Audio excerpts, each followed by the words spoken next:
نحث الخطى نحو درب الجنان ونرسم دربا للقيا الرسول. أخذنا طريقا نريد الحياة لنضمن فيه العلا والوصول. بسم الله والحمد لله والصلاة والسلام على رسول الله نبينا محمد وعلى آله وصحبه وسلم، وبعد أيها الإخوة والأخوات، السلام عليكم جميعا ورحمة الله وبركاته.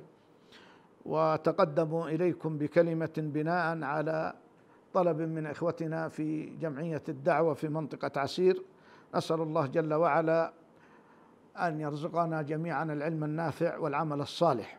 هذه الكلمة بعنوان الاعتصام بالكتاب والسنة، الاعتصام بالثوابت، والثوابت تأتي في مقدمتهما الكتاب والسنة. والكتاب والسنة هما الأصلان والمصدران الرئيسان لهذا الدين، دين الإسلام الذي أمر الله باتباعه. وقد جاءت الأدلة قاطعة في هذا الباب في حث الناس على الاعتصام بالكتاب والسنة، في توجيههم بذلك وفي أمرهم بذلك. قال الله جل وعلا: واعتصموا بحبل الله جميعا ولا تفرقوا. وقال الله جل وعلا: يا أيها الذين آمنوا أطيعوا الله وأطيعوا الرسول وأولو الأمر منكم. وقال الله جل وعلا مادحا للقرآن: إن هذا القرآن يهدي للتي هي أقوم. وأمر الله جل وعلا باتباع، أمر رسوله صلى الله عليه وسلم باتباع ما أوحي إليه. قال الله جل وعلا لنبيه صلى الله عليه وسلم: فاستمسك بالذي أوحي إليك. وقال: إنا جعلناك على شريعة من الأمر فاتبعها.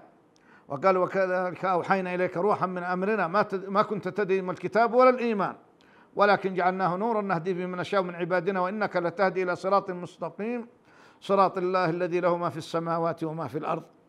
وأمر الناس المسلمين، بل أمر الناس جميعا أن يتبعوا رسول الله صلى الله عليه وسلم، وأن يؤمنوا به، وأن يصدقوه، وأن يتبعوا شرعه. قال الله جل وعلا: قل يا أيها الناس إني رسول الله إليكم جميعا. وقال جل وعلا: وما أرسلناك إلا رحمة للعالمين.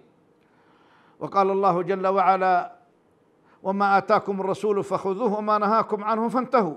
وبين الله جل وعلا الخاتمة الطيبة والنتيجة الحميدة لمن يتبع كتاب الله وسنة رسوله صلى الله عليه وسلم، ويرجع إلى العلماء الراسخين في العلم، ويجمع كلمة المسلمين على ولاة الأمر، ويسمع ويطيع لولاة الأمر. هذه الثوابت: الكتاب والسنة، الرجوع إلى علماء الأمة، السمع والطاعة لولاة الأمر، والوفاء ببيعتهم. هذه أصول الثوابت، ومن أعظمها وأظهرها: وما آتاكم الرسول فخذوه وما نهاكم عنه فانتهوا. يا أيها الذين آمنوا أطيعوا الله وأطيعوا الرسول وأولي الأمر منكم. وقال الله جل وعلا: وإذا جاءهم أمر من الأمن أو الخوف أذاعوا به ولو ردوه إلى الرسول وإلى أولي الأمر منهم لعلمه الذين يستنبطونه منهم. وقال الله جل وعلا: فاسألوا أهل الذكر إن كنتم لا تعلمون. فإذا اعتصم المسلمون بكتاب الله جل وعلا وبسنة رسول الله صلى الله عليه وسلم، ورجعوا إلى العلماء فيما يشكل عليهم، وسمعوا وأطاعوا لولاة الأمر بالمعروف، وجمعوا الكلمة عليهم، توحدت الصف ولازموا جماعة المسلمين وإمامها، أمنوا من الفتن، وأمنوا من الزيغ، وأمنوا من التفرق، وأمنوا من الاختلاف، وسعدوا في الدنيا والآخرة.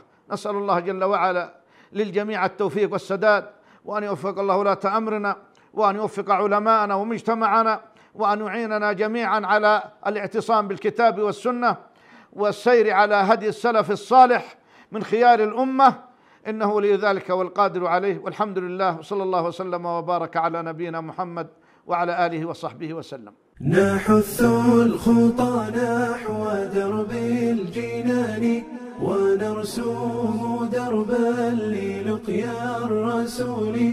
أخذنا طريقا نريد الحياة لنضمن فيه العلا والوصول.